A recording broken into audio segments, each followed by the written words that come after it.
Hey ladies, okay, so I don't know how long this video is going to be right this second, so I'm going to try to make it fairly quick, but hang in there, okay, because I do have a lot of things that I want to share and things that are valuable, so try to stick it out till the end or take this in pieces, okay? So the very first thing that I'm going to do is I'm going to read to you out of my Bible. It's a She Reads Truth Bible. I would have to look at what version it is. Sorry, I don't know that right off the top of my head. But this is out of Titus, and it's out of Titus 2. And it's not actually like there's a verse inside of it, but this is more of like the She Reads Truth author, like kind of doing a little bit of an expansion on this specific verse. Okay, so I just love it. It's called Women Teaching Women. Okay, so now you know why I love it so much. It starts off with, I don't love my husband. I still consider it miraculous that I managed to get those words past the lump in my throat. After the birth of my second child, I was blindsided by a tidal wave of postpartum depression. With my mind in a hormonal fog, I couldn't make sense of my relationship or my role as wife and mother. Of course, I loved my husband then, and I love him today, but the truth eluded me in that season. On my own, I couldn't get any of my ducks to line up in a row. I was gathered with a group of moms at my church when the levee finally broke. As we circled up to pray, I ripped off the Band-Aid and let the hurt and confusion and anxiety gush. And in awkward words said through hot tears, I told them I didn't know how to be the woman God called me to be. And you know what? They didn't run. They circled around me to pray and give me comfort. And they continued to walk beside me, speaking God's truth to me as I learned to love my family well. I am perpetually shocked that being Christ-like doesn't come more naturally. The blueprint for the Christian life isn't imprinted into our DNA, but God has a game plan for showing us to live as women of the gospel.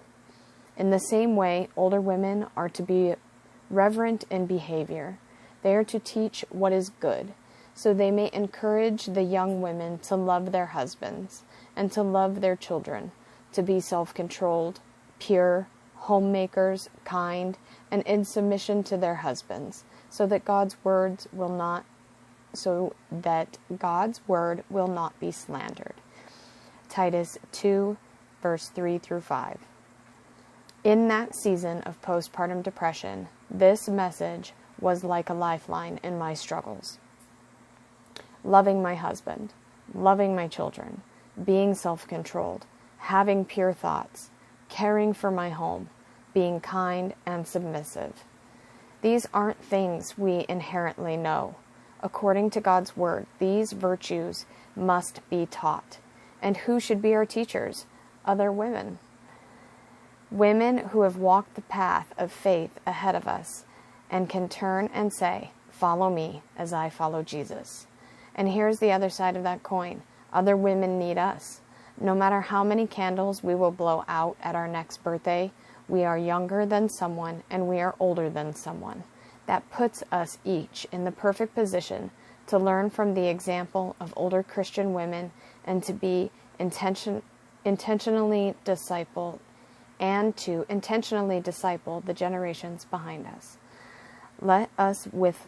Let's not withhold the hard-won wisdom given to us by our Father, and may we always seek encouragement from those who've gone before us. That was so encouraging to me, and I hope that it is encouraging to you as well, because that is exactly what we're here to do. I got these resources for free, and they are offered to you for free. You could easily go to these sources' websites and sign up and have all of this information delivered to your email box, and you can go that route. But that's not the route that you have expressed that you have wanted. And so I have created this route in hopes that through what I have already learned and what I need to practice, you will be able to start your own practice. And you'll be holding me accountable because this is the next step that I need to take in making sure that I'm syncing up my cycle. And you just get to do it faster because you're doing it all together instead of like me, where I learned the information and now I'm only putting it into practice. So I took like major baby steps.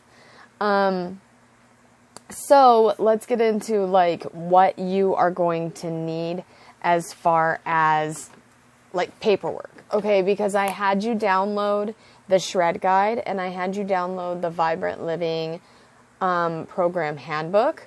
Okay, if they're a digital copy, that is perfect.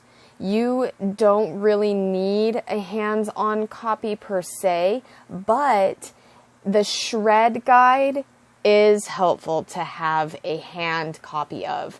It is only $10.60 or something to print at Office Max. And if you want a printed one, I will do that for you. And I will make sure that I get it to you. Like if you need that to happen. Okay. So the Shred Guide is probably one that I would say definitely have that one printed, just because it's a great resource to have on hand. Every month that we go through this, it's going to be good. So I would have that one. The Vibrant Living Handbook, I wanted you to have that so that you could kind of wrap your mind around the idea of mindset and nutrition and movement, but we're not going to use it. So thank you for downloading it, but you don't necessarily need it from this point moving forward. That's why I was recommending that you have your journal. Okay, so this is what we're going to call your personal health history journal. Okay, so personal health history journal. Okay, so we're talking about your personal health history, but this is the journal of that. Okay, so you'll probably hear me go back and forth between those two. But if you see me type it out, it's PHH or PHHJ because I can only type so much, right? Okay, so you want to have 4 areas of focus inside of your journal per day, and then it's broken up by week. Okay, so my weeks start on Mondays. I have Sunday as like a 0 day.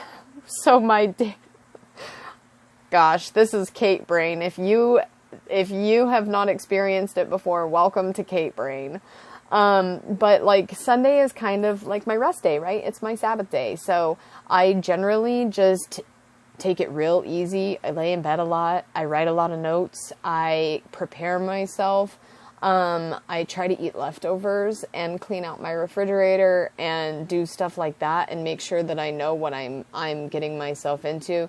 Usually, actually, I clean out my refrigerator on Saturday because that's when I go shopping. I am sidetracking. Don't let me do that. Okay, so